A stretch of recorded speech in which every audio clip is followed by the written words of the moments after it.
Okay, we got 42 minutes and 33 seconds on this one, but I'm gonna do a fast one on this. And mm, yeah, basically, I've been thinking that every, not even kind of piece of shit or people beneath me that, um, yeah, that I would say because even they don't even deserve my hatred. It's just when you're walking and you're walking on the sand or on pebbles, you just barely notice them. And the more attention you give them, the more they're gonna actually exist. Because proportionate to your existence, a pebble is not felt.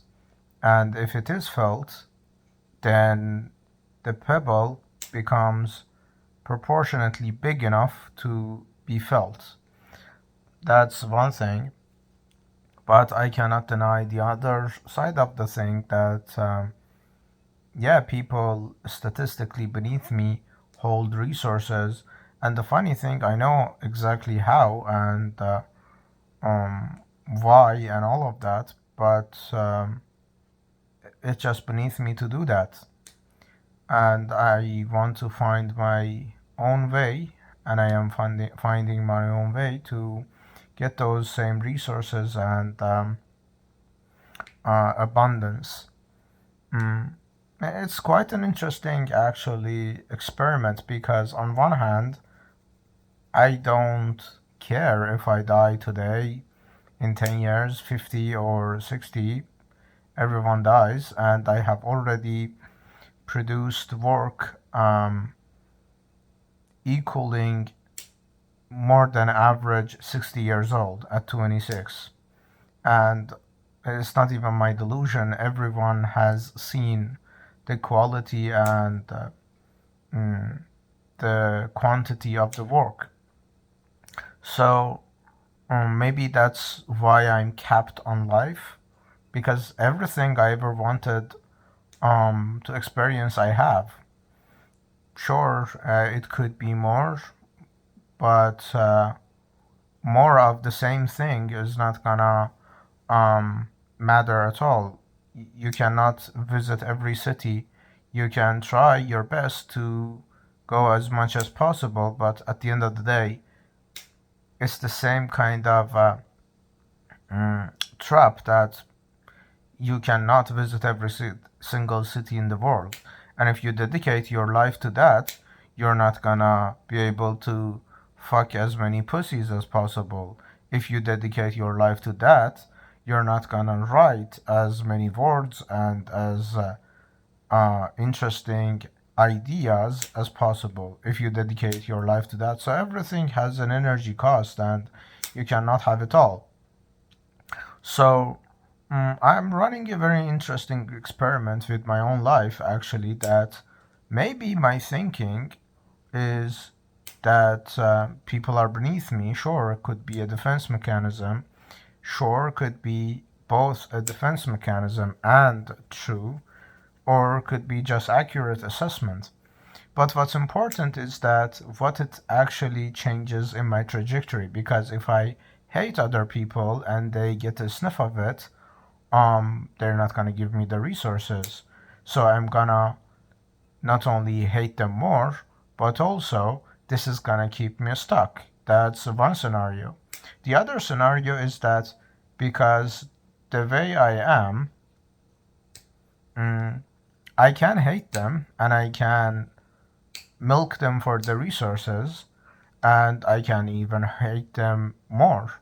Not because of why they have resources and I don't, but because some there are a lot of people in the world, 8 billion people are not kind of proportionate not only to the resources but also to the human conception of actual meaningful collaboration.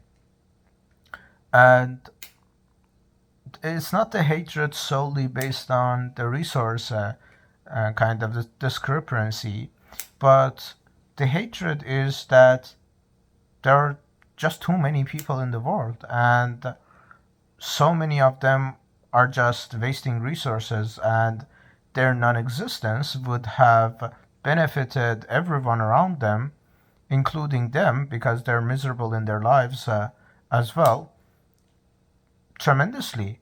So many people literally go online and bitch about their lives, and they just continue living. Um, for me, it's like I don't I don't want to live, and I can't die either because there are so many factors about death, not the unknown kind of mystery of death. I don't give a fuck about that. The first hurdle is that why me? Because so many people are beneath me, and if it was me or them, it should be them. The other one is that as a statistical anomaly, why would I do something millions a year attempt? And the third one is that, and this is one that fascinates me the most, that why would I try failing and kind of butchering a suicide when I can just go all in? I talk to whoever I want the way I want, and I don't regret anything because at the end of the day, I'm literally debating suicide every second of the day. So that just pushes me further. And I'm running this experiment maybe because when the lowest bar is suicide, everything is allowed after that. That I'm saying, okay, we have this hierarchy of kind of scenarios about my life, about 5 to 10 years later, and I'm running not only the documentation game of documenting everything, kind of every step of the way, but also I'm running this experiment um, that yeah, let's see in 5 to 10 years my life is gonna be the same or not. Because even just 1 or 2 years ago, my life was tremendously different than this. I didn't know, and and this is for documentation purposes for my future self. I didn't know Eduardo. I didn't know Clancy. I didn't know Joanna. I didn't know, and I wasn't invited to European Parliament at 26. I wasn't thinking the way I thought I was thinking, and all of that changed. Sure, financially and resources wise, um, there is a very kind of non-zero possibility that I can be the same.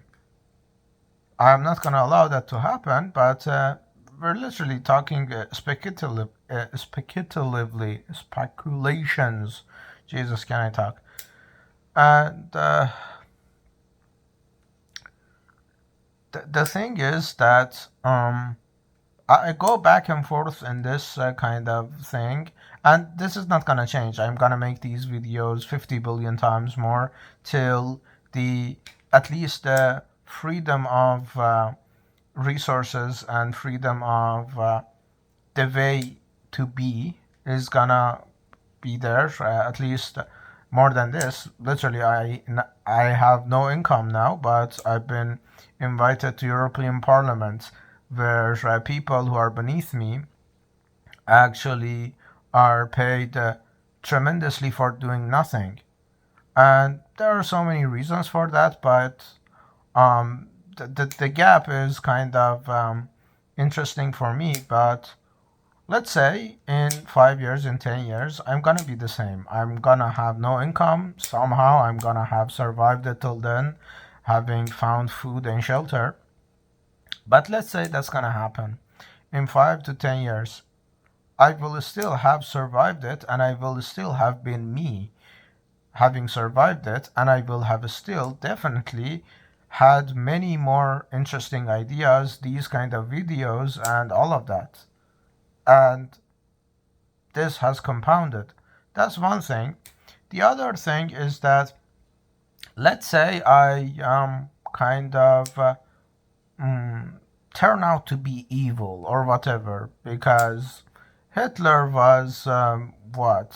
Hitler was a failed artist um, till he was like 30 something. Then he was Hitler. And I'm curious about having compared my life to everyone in history. I do not see anything resemblance of anything having happened in my life up to now. And I at least got 50 years in me. So, yeah, and odd circumstances aside, I still have like 50 years in me. And imagine I've done this in 2 years, not even 26 years. I was literally autopiloting through life for almost 20 years. Now, having actually taken myself seriously for even 1 or 2 years, these amounts of tremendous things are happening, which are all of them are non financial, but you cannot kind of deny everything else other than the financial aspect of it, which could just be compounding, as they say. And I'm running this interesting kind of experiment that I want to understand who am I, not only without power, but also with the epitome of power, because I want to understand, will I actually feel the way I do now about people?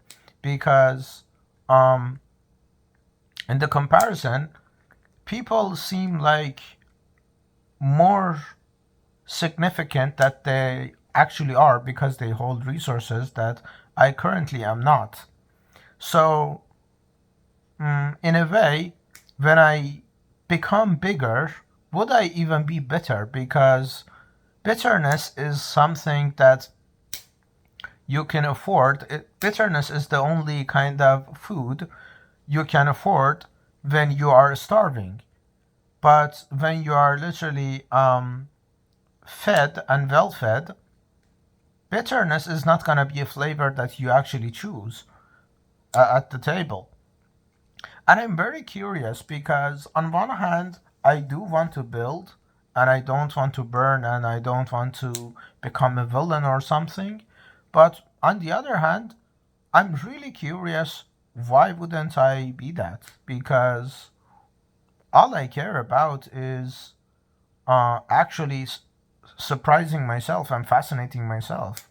I even cared about like the perpetual presence that you you have such a weight in history that everyone is gonna remember your name, and once you're alive you have utter control over everyone. But even that is not what I actually enjoy. I enjoy surprising myself the most.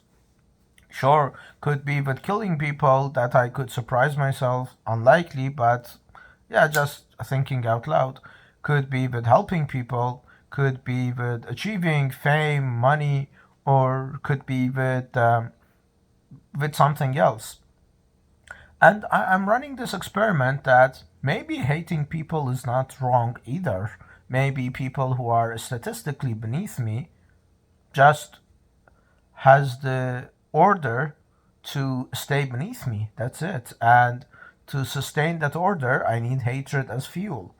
And the other thing is that in these kind of stretches of literally having no income and worrying about everything um, tied to your survival, not only your mind goes interesting places, but also the gap is quite insane. Tomorrow um, I have literally meetings in from four different continents. One of them is the Director General of I'm not gonna say it.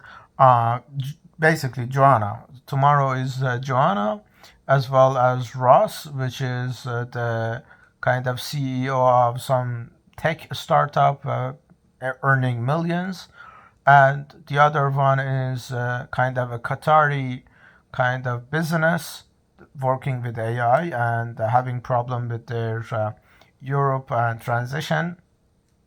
And the other one is which one is it? Joanna Ross.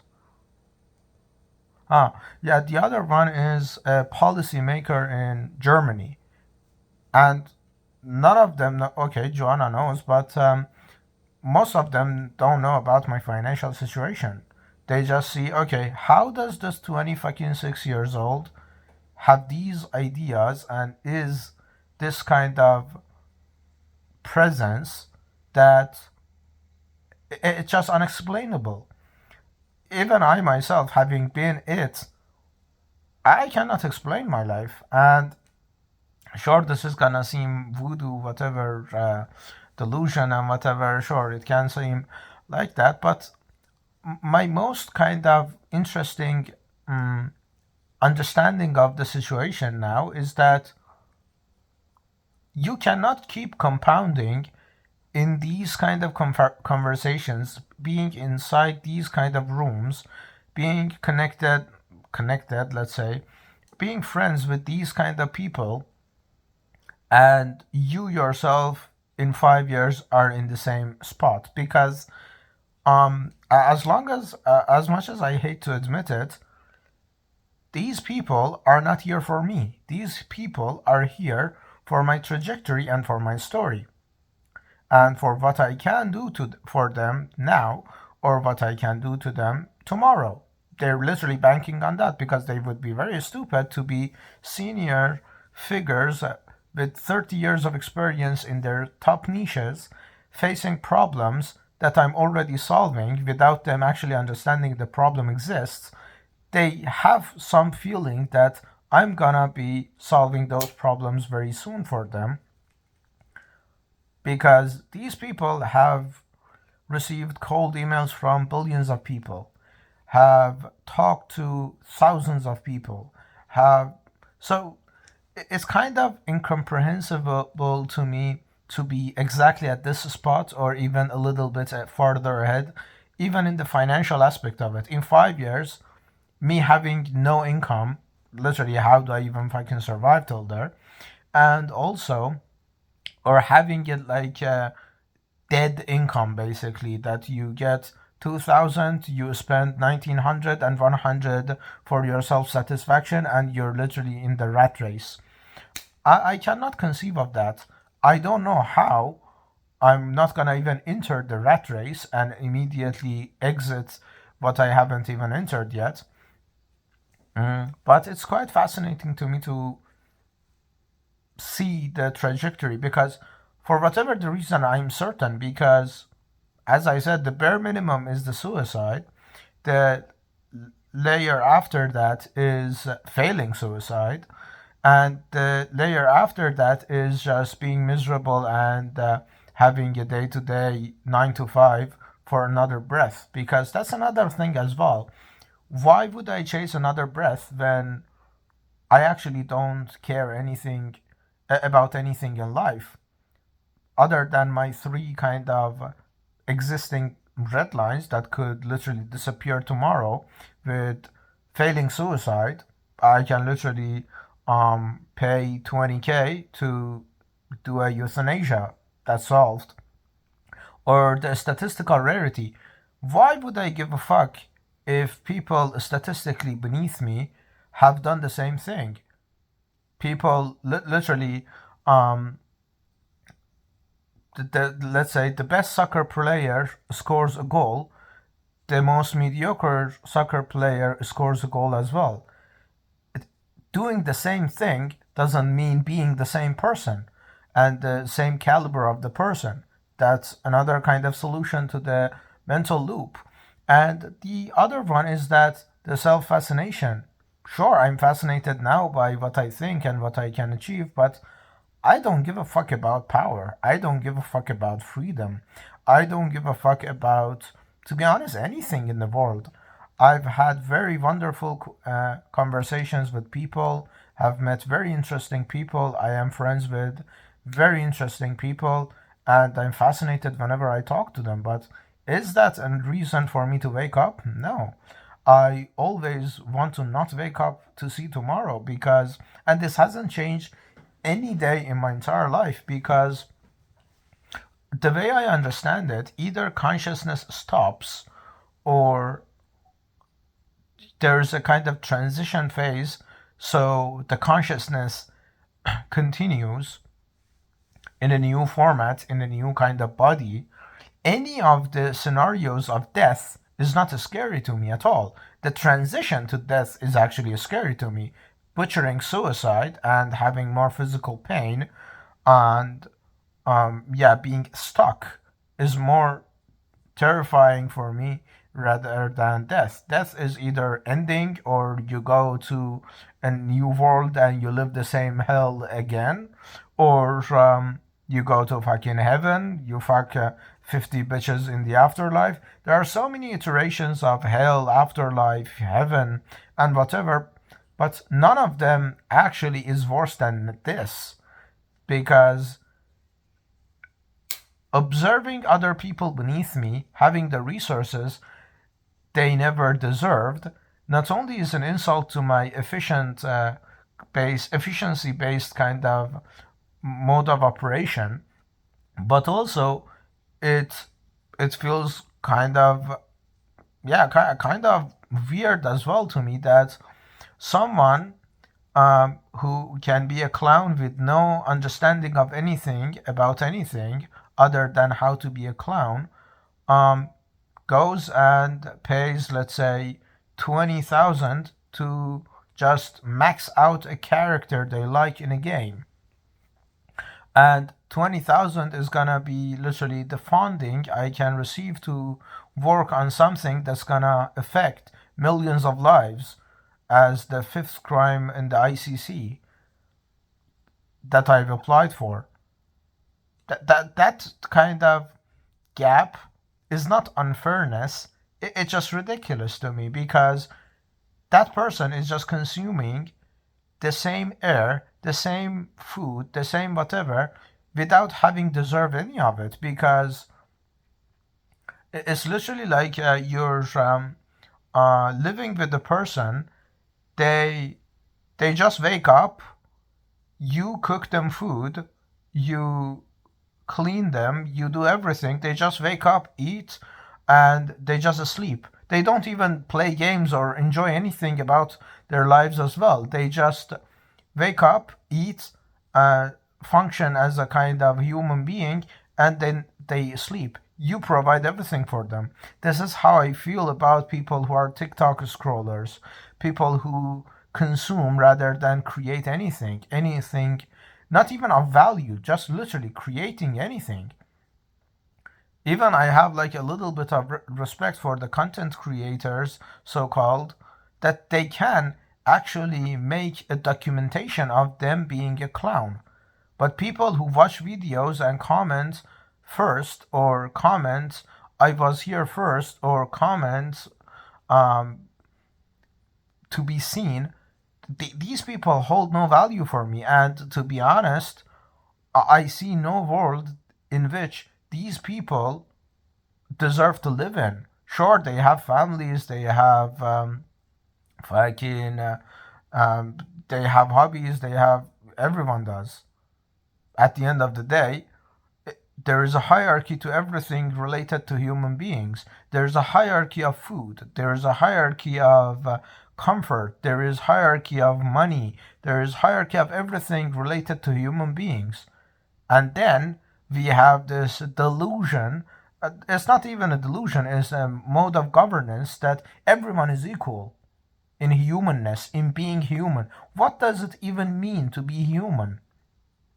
If you have flesh and if you have two eyes and if you not even two eyes, some people are blind.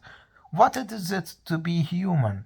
If for millennia the kind of distinguishing factor of being human has been consciousness and has been the ability to think. So when people are thinking better, when people are thinking wider and deeper, they're not better, because you need to say, okay, to be human means, let's say, to have black skin. So then, by that definition, people who have white skin are not human or are lesser human. Or you can say the vice versa. That's what when the racism comes. But you need to have a reason for that, because color of skin has nothing to do with being human.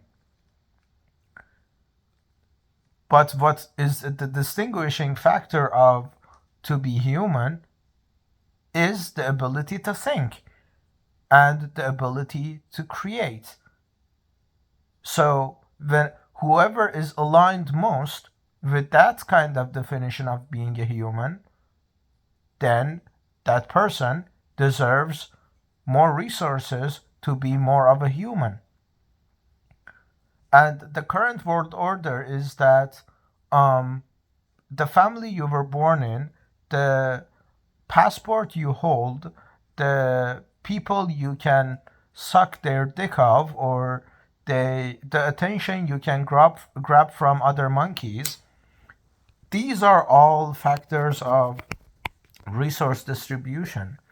And what fascinates me about this is that where there is the alignments between all of these, and the definition of being a human is literally like to tell a horse that, hey, you're literally constitutionally built to run, but if you can lick your nose, you're gonna get more food because everyone likes when you lick your nose. That doesn't that's not in line, and that's not aligned with what being a horse means. You have every capability and the constitution to run, and you're the best at it across all of the, let's say, not when cheetah, but let's say across all of the kind of same niche of running species. Then you're asked to just lick your nose, because licking your nose makes other horses feel comfortable. Other horses that are too fat and too fucking incapable of running themselves, so they like you because you lick your nose. It doesn't make any fucking sense. I can make 50 billion analogies of this, that every single day I go over this and I don't understand why these people deserve to live. Because, and the other part is why people are equal. No one is equal. People are not equal. It's just the whole human history war has been on the metrics of measurement. It's theocracy or bureaucracy or meritocracy or whatever. Everyone has had a measuring stick of ordering humans, and now we're in the attention economy. The clowns are the most human. The clowns are the kings. And this is fascinating for me as well. Even your fucking gods have preferences. Your fucking gods have prophets. Your fucking gods have devotees. So even your fucking gods have preferences. Yet your fucking human society wants to say, oh, everyone is equal in their humanity. What is fucking equal in their humanity when the most human thing, which is thinking, is actual the punishment factor for being a human? The less of a human you are, the more you are appreciated as being the epitome of humanness. Fucking Mr. Beast, fucking the monkey, fucking Speed, fucking all of these pieces of shit, they have contributed what to how people think about their lives. They have spread mass depression among people because they wanted to do one thing, they did it good enough, which was capturing attention, and now they are being the philosophers of the age. They're being the most successful people. They're being rewarded in billions. To do what? To depress more people. This is the fascinating part of it, because the whole attention economy is that mass depression to condense resources on the kind of in the grasp of so many little people that they themselves go against what it historically has meant to be human. And then we need to literally talk to people who are literally just bunch of retards thinking, some of them actually fucking think people are equal. That's a fucking delusion. Some people are actually taking the advantage of that, but those people are actually some kind of smart to be aware of it, be aware of the hierarchy and wanting to move higher up by using it and taking advantage of other people. But unfortunately, mass majority of people actually believe people are equal, which is so fascinating to me that I don't understand. But yeah, this is the video. We're gonna be in quite a fascinating conversation when in 5 to 10 years my life is gonna be looking quite differently than whatever it is looking now, with resources, with maybe some kind of global exposure or whatever the fuck it is. I fucking hope not. I just want the fucking money to deal with as many little as possible with fucking humans. Talk to 5 or 7 people who are worth my fucking time and dip the rest. Even this documentation is just the documentation phase of what it's gonna feel like when I look back and see, okay, what kind of person I was 10 years ago and what kind of person am I now? Did I surprise myself enough or not?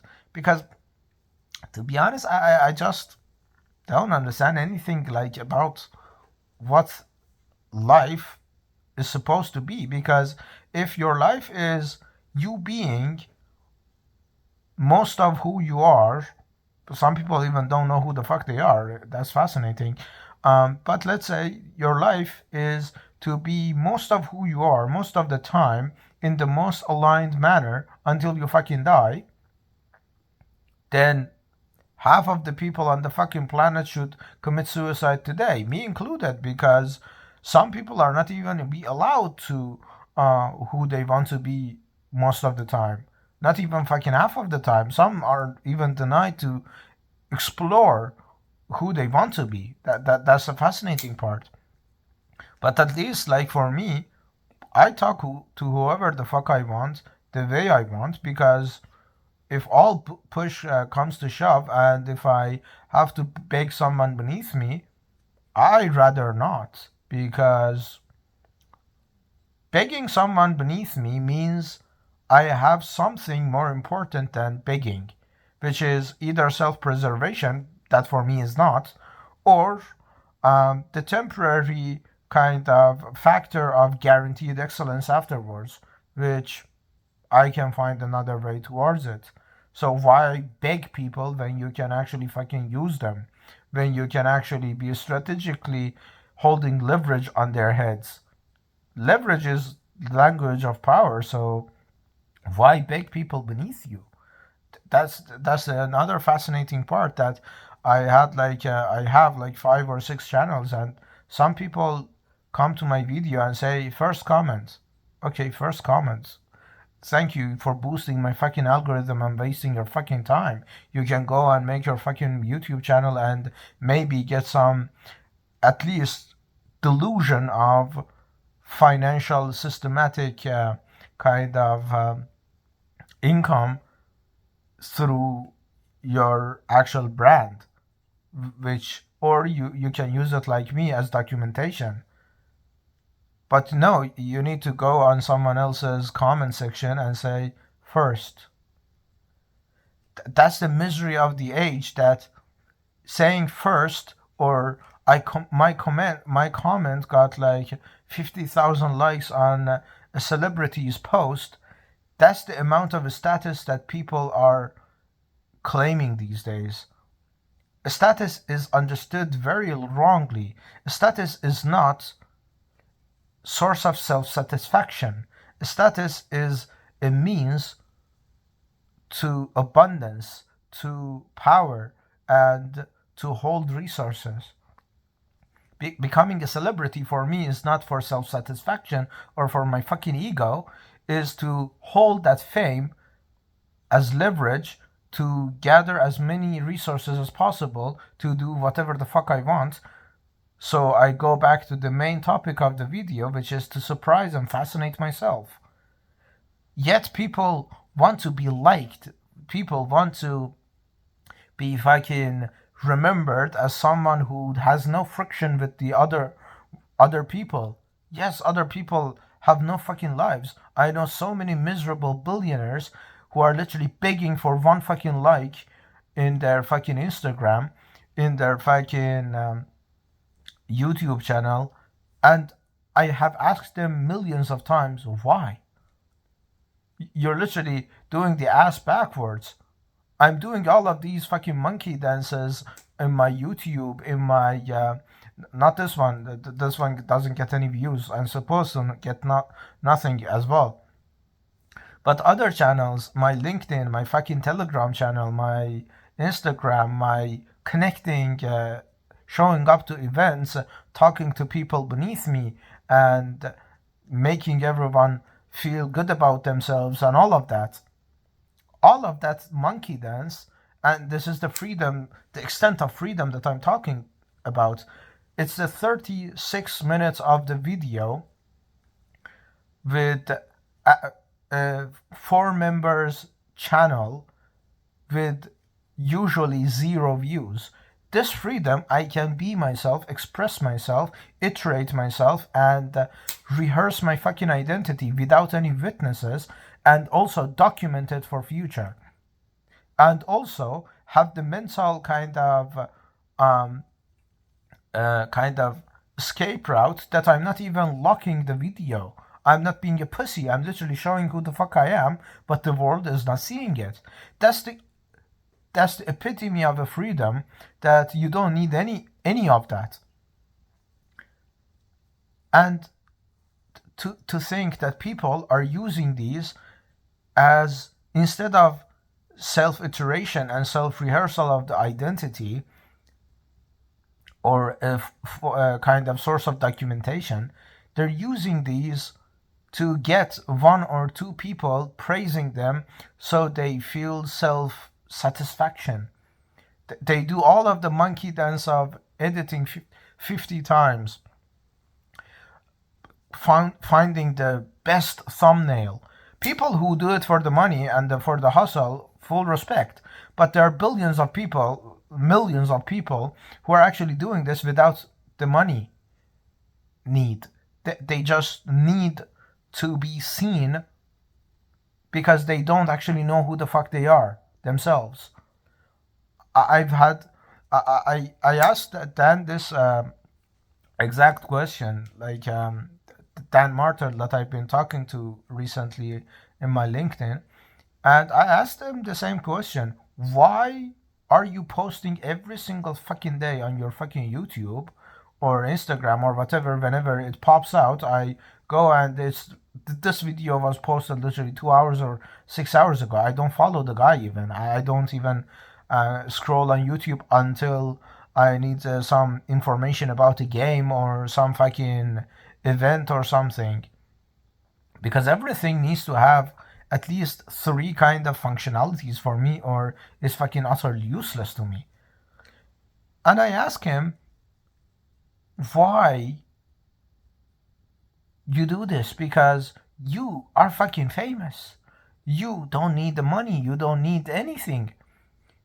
And your self-delusion is that you're helping people. No, you're fucking helping nobody. You're not even fucking helping yourself. The full point of the social media is to systematize passive income so you gain your fucking freedom, not be a slave to the fucking algorithm because it tastes so sweet someone commenting on your video saying you changed their lives.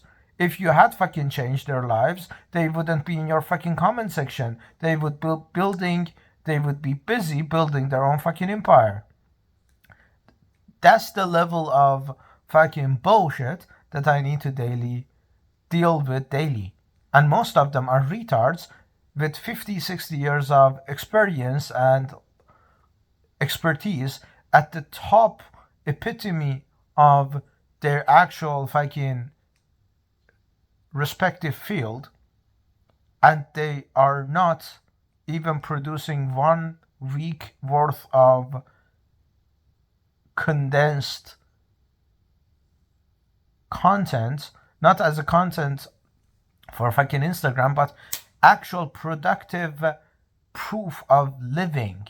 That this motherfucker spent 30 years doing this, and motherfucker has 2 fucking fingerprints that you can achieve in 5 weeks. That's the fucking bullshit I need to deal with on daily fucking basis. But we're gonna see how it turns out in 5 to 10 years. Or funnier, because yeah, time is a funny thing. In 10 years, 20, 50, we're gonna see.